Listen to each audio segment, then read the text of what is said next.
Hi, I'm Anup, and I welcome you all to Blue Saffron, the podcast program of corporateshatak.com, sponsored by Jani Plastics. And you are about to receive knowledge on Indian and Australian GST, goods and service tax. Yeah, you got it right, mate. Let's get started, shall we?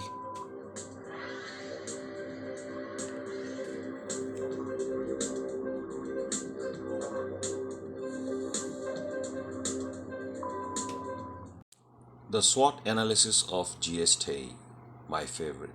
Strengths, weaknesses, opportunities, and threats. Strengths. The GST is resulting in drastic reduction in logistics costs due to subsuming taxes like LBT, that is local body tax, and octroys. Thus, the movement of the goods has become cheaper and seamless. End users are relieved from the burden of various cascading tax layers with fewer compliance issues, so the average tax burden of consumer is reduced. GST simplifies the tax assessment for countrywide regulatory bodies like tax departments. The easier tax administration by GSTC, that's GST Council. Tax disputes are reduced. There are lesser tax disputes. One more strength about GST is the tobacco that is carcinogenic. The regular consumption of tobacco can cause cancer. It comes under central excise tax. It's a sin goods, it's a technical term, and therefore it is not exempted from GST as well. So there's a kind of double tax. So a kind of discouragement to the tobacco consumer. Then high-speed diesel, aviation turbine fuel, petroleum products, and crude oils are exempted till the GST Council unveils the dates. The weaknesses, if we see about the GST, is implementation. The implementing radical tax reform for the first time, so the massive confusion amongst traders, leading to skepticism, ultimately resulting into slowdown. Large diverse population of India.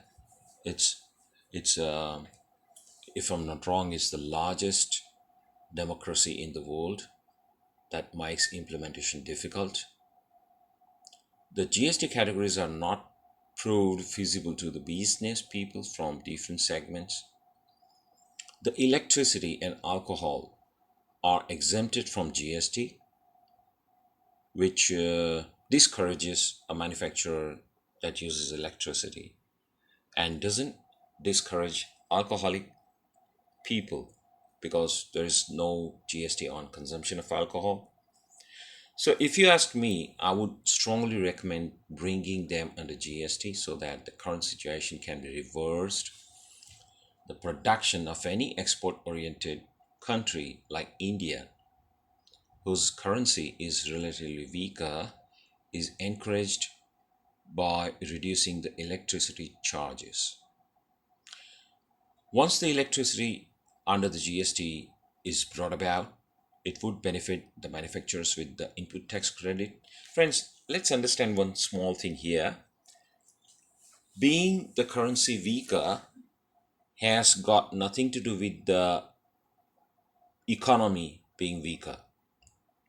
It's just the currency rate that the country is happy to keeping import and export in perspective. So the country with the strong currency doesn't necessarily mean has the stronger economy.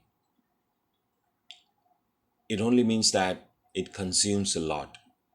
So it needs to keep the currency stronger. Otherwise, it would cost it much. Then another weakness is the technology. You see, it's online system. There is e-filing, so you need to bring all people and orient them towards the technology, upgrade themselves. So that's one setback. Bottleneck. The state government has the power to increase the tax rate depending on the funds availability.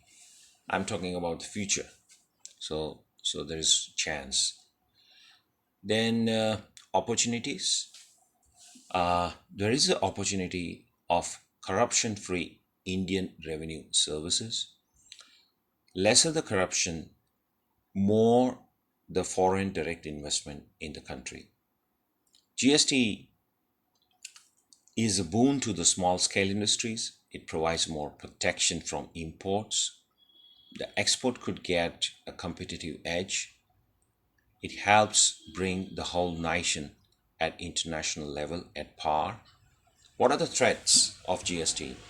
Well, not understanding GST well can be disastrous for a company. So, friends, listen to my GST Blue Saffron podcasts. Satish and I are very soon coming up with the book on the same. So, make sure you go through it, take advantage of it, reap benefits. Another threat, the seller can potentially lose the customer buys in case it's not registered for GST. You see, there is a common understanding prevailing in the market that if you're not GST registered, then obviously the customers of unregistered person cannot avail the input tax credit. So obviously they want to buy from the GST registered person. So that's one setback here.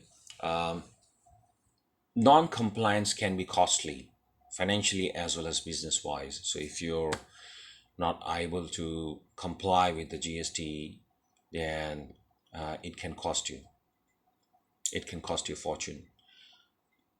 And the state government might start facing shortfalls of revenue once central government's 5 years period of compensation is over. So there is a straight simple thread ahead. At the time of rolling the GST, the central government had agreed to absorb all the losses that are incurred by the state governments. So there was a kind of mutual agreement, and the state government would provide the full cooperation. So for the 5 years, all the losses that the state government has incurred will be absorbed by central government. And in India, the GST was rolled out in 2017, and now it's 2021. So the time period is almost reached.